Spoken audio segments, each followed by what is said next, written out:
ಅಲ್ಲಿ ಮತಾಂಧತೆಯ ವಿಷ ಬೆಳೀತಾ ಇದೆ. ಒಂದು ಕಡೆ ಹಿಂದೂಗಳನ್ನು ಟಾರ್ಗೆಟ್ ಮಾಡಲಾಗ್ತಾ ಇದೆ. ಭಾರತ ವಿರೋಧಿ ಭಾವನೆ ದೊಡ್ಡ ಮಟ್ಟದಲ್ಲಿ ಬೆಳೆದಿದೆ. ಎಲ್ಲಿವರೆಗೆ ಅಂತಂದ್ರೆ ಅವರು ಈಶಾನ್ಯ ಭಾರತದ ನಮ್ಮ ಸಪ್ತ ಸಹೋದರಿಯರನ್ನ ನಮ್ಮ ಜೊತೆಗೆ ಸೇರಿಸ್ಕೊಳ್ತೀವಿ ಅನ್ನೋ ರೀತಿಯಲ್ಲೆಲ್ಲ ಮಾತನಾಡ್ತಿದ್ದಾರೆ. ಉತ್ತರನ ಪೌರುಷ ತೋರಿಸ್ತಾ ಇದ್ದಾರೆ. ಇದರ ಡೈರೆಕ್ಟ್ ಎಫೆಕ್ಟ್ ಏನು? ಯಾಕಂತಂದ್ರೆ ಲಾಂಗೆಸ್ಟ್ ಬಾರ್ಡರ್ ನಮಗೆ ಬಾಂಗ್ಲಾದೇಶ ಜೊತೆಗೆ. ಈಗ ನಾವು ಬಾರ್ಡರ್ ಡಿಸ್ಪ್ಯೂಟ್ ಬಗ್ಗೆ ಮಾತಾಡ್ತೀವಿ, ಪಂಜಾಬ್ ಅಂತೀವಿ, ಕಾಶ್ಮೀರ್ ಅಂತೀವಿ. ಮೋಸ್ಟ್ ಅಂಡರ್ ರೇಟೆಡ್ ಏನಂತೀವಲ್ಲ ಈಗ ನಾರ್ತ್. ಮುಗಿಸ್ಲಿ ಅವರು. Yes sir. ನಾಳೆ ನಾರ್ತ್ ಈಸ್ಟ್ ನಮಗೆ ದೊಡ್ಡ ಸಮಸ್ಯೆ ಆಗುತ್ತೆ. ಎರಡು ಕಾರಣದಿಂದ. ಒಂದು, ಇಂಡಾಕ್ಟ್ರಿನೇಷನ್ ಆಗ್ತಾ ಇದೆ. ಪೂರಾ ನಾರ್ತ್ ಈಸ್ಟ್ ಅಲ್ಲಿ ಇಂಡಾಕ್ಟ್ರಿನೇಷನ್ ಆಗ್ತಾ ಇದೆ. ಮಮತಾ ಬ್ಯಾನರ್ಜಿ ಅಂತ ಅವ್ರ ಸರ್ಕಾರ ಇದ್ದ ಮೇಲೆ ಪೂರಾ ನಾರ್ತ್ ಈಸ್ಟ್ ಮೇಲೆ ಎಫೆಕ್ಟ್ ಆಗ್ತಾ ಇದೆ ಇದು. ಈಗ ನಾವು ಅಸ್ಸಾಮದ ಡೆಮೋಗ್ರಫಿ ತಗೊಂಡು ನೋಡ್ರಿ, ಮತ್ತು ಬೇರೆ ಒಂದು ಬಾಂಗ್ಲಾದೇಶ್ ಬಾರ್ಡರ್ ಇರೋ ಒಂದು ಡೆಮೋಗ್ರಫಿ ನೋಡ್ರಿ, ಅಲ್ಲಿ ಇನ್ಫಿಲ್ಟ್ರೇಷನ್ ಏನಾಗ್ತಾ ಇದೆಯಲ್ಲ, ಆಮೇಲೆ ಮ್ಯಾಂಗ್ರೋವ್ಸ್ ಏನಿದಾವಲ್ಲ ಅಲ್ಲಿ, ಸ್ಟೇಟ್ಲೆಸ್ನೆಸ್ ಏನಿದೆಯಲ್ಲ ಅಲ್ಲಿ, ಅದೆಲ್ಲವೂ ಪೂರ್ಣವಾಗಿ ಕೂಡಿ ನಾಳೆ ನಮಗೊಂದು ದೊಡ್ಡ ಬಾರ್ಡರ್ ಡಿಸ್ಪ್ಯೂಟ್ ಆಗೋದು ಬಾಂಗ್ಲಾದೇಶ್ ಅಂಡ್ ಇಂಡಿಯಾ. ನಾವು ಪಾಕಿಸ್ತಾನ ಅಂತ ಇದೀವಿ ಇಷ್ಟು ವರ್ಷ. ನಾಳೆ ನಮ್ಮ ಒಂದು ದೊಡ್ಡ enemy Bangladesh. It is in the making. It will be a next terror hub. It will be a terror fomenting country and one of the biggest enemies of India. S Sadiq Pasha ಅವರೇ, ಬಾಂಗ್ಲಾದೇಶದ ವಿಚಾರ ಬಂದಾಗ ಈ ನುಸುಳುಕೋರರನ್ನ ಆಶ್ರಯ ಬೇಡಿ ಬಂದವರು ಅನ್ನೋ ರೀತಿಯಲ್ಲಿ ಚರ್ಚೆಗಳನ್ನು ಮಾಡಿದ್ದನ್ನು ನೋಡಿದೀವಿ ನಾವು. ಬಹಳ ಜನ ಇಲ್ಲಿ ಮಾನವತಾವಾದಿಗಳು ನುಸುಳುಕೋರರು ಬಂದ್ರೆ ಅವರು ಆಶ್ರಯ ಬೇಡಿ ಬಂದ್ರು ಅಂತ. ನಮ್ಮ ಮುಂದೆ ಈಗ ದೊಡ್ಡ ಸವಾಲಿರೋದೇ ಬಾಂಗ್ಲಾದೇಶದ ಗಡಿ. ನಾಳೆ ದಿನ ನೀವು ತೆಗೆದುಕೊಳ್ಳುವಂತ, ನಿಮ್ಮ ಸಮುದಾಯ ತೆಗೆದುಕೊಳ್ಳುವಂತ ನಿಲುವು ನಿರ್ಧಾರಗಳು ಕೂಡ ದೇಶದ ಭದ್ರತೆಯ ವಿಚಾರವನ್ನು ಡಿಸೈಡ್ ಮಾಡುತ್ತೆ. ಏನು ಹೇಳ್ತೀರಿ?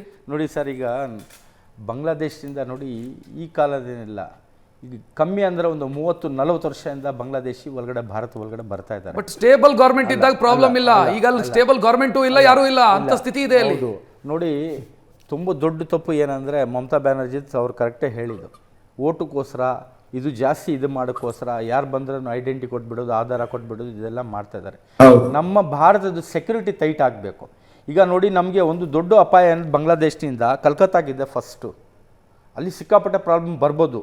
ಯಾಕಂದರೆ ಹೇಳಿದರೆ ನಮ್ಮ ದೇಶ ಕಾನೂನು ಭದ್ರತೆ ಇದೆ, ಬಾರ್ಡರ್ ಭದ್ರತೆ ಇದೆ, ಅದನ್ನು ಟೈಟ್ ಮಾಡಬೇಕು. ಈಗ ಬಾಂಗ್ಲಾದೇಶಿಗಳು ಯಾರಿದ್ದಾರೆ ಅವರನ್ನು ಆಚೆ ಕಳಿಸ್ಬೇಕು. ಅದು ಪರವಾಗಿದ್ದೀವಿ ನಾವು ಮುಸಲ್ಮಾನರು. ಯಾಕಂದ್ರೆ ಇಂಥವ್ರಿಂದ ಎಲ್ಲ ಇಡೀ ಪ್ರಪಂಚ ಮುಸಲ್ಮಾನದ ಹೆಸರು ಕೆಟ್ಟಾಗಬೇಕು. ಬಟ್ SIR ಗೆ ವಿರೋಧ ಮಾಡ್ತೀರಿ, ಏನೋ CAA ಬಂದಾಗ ವಿರೋಧ ಮಾಡ್ತೀರಿ, SIR ಗೆ ವಿರೋಧ ಮಾಡ್ತೀರಿ. ನೋಡಿ, ಇಲ್ಲಿ ಭಾರತೀಯರು ಯಾರಿದ್ದಾರೆ ಅವ್ರನ್ನು ತೊಂದರೆ ಆಗ್ಬಾರ್ದು. ಅದಕ್ಕೆ ನಾವು ಇದು ಮಾಡೋದು. ಕಾಗಜ್ ನಹೀ ದಿಖಾಯೆಂಗೆ ಅಂತ ಹೇಳ್ತೀರಿ, ಕಾಗಜ್ ನಹೀ ದಿಖಾಯೆಂಗೆ ಅಂತ ಹೇಳ್ತೀರಿ. ಸರಿ ಆಗಬೇಕು ಅಂತ ಹೇಳ್ತೀರಿ, ಸರಿ ಮಾಡೋದಕ್ಕೆ ಹೋದಾಗ ಕಾಗಜ್ ನಹೀ ದಿಖಾಯೆಂಗೆ ಅಂತ ಹೇಳ್ತೀರಿ. CAA, NRC, SIR ಬಂದ ಅಲ್ಲ ತಾನೇ ಇರೋದು. ರಿಪೇರಿ ಮಾಡಬೇಕು ಅಂತಂದ್ರೆ ಅದರಿಂದ ರಿಪೇರಿ ಮಾಡಬೇಕು. ಆವಾಗ ಪಾಪ್ಯುಲೇಷನ್ ಎಷ್ಟಿದೆ ಮುಸಲ್ಮಾನರು ಏನು ಅಂತ ಸತ್ಯ ಬರುತ್ತೆ. ಅದು ಬಿಡಿ. ಸಾದಿಕ್ ಪಾಷಾ ಅವರೇ ಕರೆಕ್ಟ್. ಇಲ್ಲಿ ಇದ್ದವರನ್ನ ಹೊರಗೆ ಹಾಕಬೇಕು, ಮೆಥಡ್ ಬೇಕು ಅಂತ ಆದಾಗ ಕಾಗಜ್ ನಹೀ ದಿಖಾಯೆಂಗೆ ಅಂತ ಹೇಳಿದ್ರೆ ನೋಡಿ, ಏನಂದ್ರೆ ಬಲವಂತಾಗಿ ಮುಸಲ್ಮಾನರಿಗೆ ದೌರ್ಜನ್ಯ ಮಾಡಕ್ಕೆ ಈ ಕಾನೂನು ತಂದ್ರೆ ನಾವು ಒಪ್ಪಲ್ಲ. ಬಲವಂತಾಗಿ ಹೊರಗೆ ಹಾಕಬೇಕು ಅಂತ ಹೆಂಗೆ ಹಾಕಬೇಕು? ಇನ್ನೊಂದು ಏನಂದ್ರೆ ಬಾಂಗ್ಲಾದವರನ್ನ ಓಡಿಸಬೇಕು ಅಂತ ಹೆಂಗೆ ಓಡಿಸಬೇಕು? ಕಾಶ್ಮೀರ ಪಂಡಿತರ ಮೇಲೆ ದೌರ್ಜನ್ಯ ಆಯ್ತಲ್ಲ, ಅದಕ್ಕೆ ಏನ್ ಮಾಡ್ಲಿಲ್ಲ. ಇನ್ನೊಂದು, ನಾನು ಗುಜರಾತ್ 6,000 ಮುಸಲ್ಮಾನರು ಅಂತ ಹೇಳಲ್ಲ, ನಾನು ಮನುಷ್ಯರು ಸದ್ರಲ್ಲ. ಅವ್ರಿಗೆ ಆ ಮನುಷ್ಯರಿಗೆ ಸಾಯ್ತಿರಲ್ಲ. ಅವರು ಯಾವ ಧರ್ಮ, ಆ ಧರ್ಮದಲ್ಲಿ ಸಾಯಿಸಿ ಅಂತ. ಸಮಯ ಮೀರಿತು. ಸಾದಿಕ್ ಪಾಷಾ ಅವರೇ ಥ್ಯಾಂಕ್ ಯು, ಅವರೇ ಧನ್ಯವಾದ. ಸಂಜೀವ್ ಕುಮಾರ್ ಅವರಿಗೂ ಕೂಡ ಧನ್ಯವಾದವನ್ನ ಹೇಳ್ತಾ ಕಾರ್ಯಕ್ರಮವನ್ನು ಮುಕ್ತಾಯಗೊಳಿಸುವಂತ ಸಮಯ.